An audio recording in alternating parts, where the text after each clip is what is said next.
Yo, what's going on, ladies and gents? My name is Arbuckle. Welcome back to another video. Today we are once again back on Modern Warfare, and I wanted to share with you guys the best defensive class setup for the M4A1 assault rifle. Keep in mind, guys, this is a defensive class setup for multiplayer, so if you're looking for a Warzone class setup or a very aggressive class setup, I have videos for that on this channel. So just be wary of what this class setup is made for before you start using it. So if you play really defensive, you really guard objectives, this will be a good class setup for you. So if you guys take a look at the stats that we're going to get with this specific class setup, you'll see that we get massive boosts to the three main stats here when it comes to being defensive, and that is accuracy, range, and control. We had a little bit of a mobility drop off here, but we still got a decent aim down sight speed as well as a sprint to fire speed. So even in those close to medium range gunfights, you should still be able to do pretty well, especially since this is the M4, one of the best weapons in game. But if you guys take a look at the attachments, the barrel that we're going to be using is the stock M16 Grenadier. With this, we're getting damage range, bullet velocity, and recoil control. This is the attachment that's really going to give us those massive boosts to accuracy, range, and control. We end up losing a little bit of aim down sight speed here as well as we will with the optic, but we'll try to make up for that with some of the other attachments. So again, the stock M16 Grenadier barrel.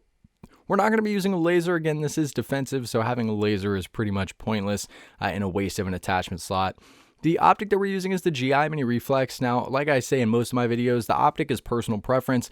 If there's a different optic that you're more comfortable with and have used a lot, unless it's something massive like maybe the VLK 3.0 optic, I would recommend running that. But if you don't really have an optic that you use all the time, the Mini Reflexes are a really great way to go and really help you be way more accurate. For me, I've always used the GIs and just the Mini Reflexes in general, and they make a huge difference. So I'm just using the GI because it's the last Mini Reflex that you unlock with the M4, but that's the optic that we're running here.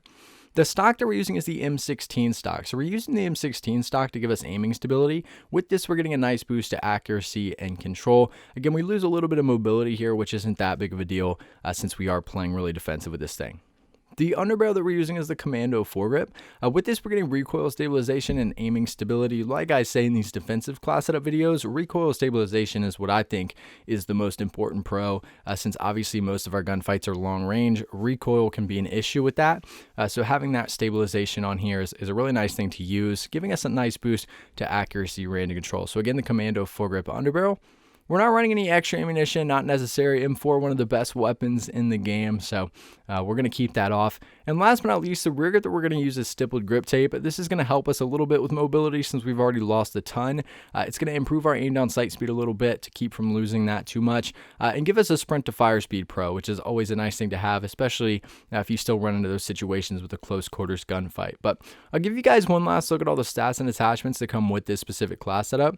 If you guys have any questions or anything else to add about this specific M4A1 defensive class setup, please make sure to leave a comment down below, and I'll be sure and try to help some of you guys out. But I really hope you guys did enjoy this video. Please make sure to subscribe to the channel if you haven't already, and I'll see all you guys in the next video.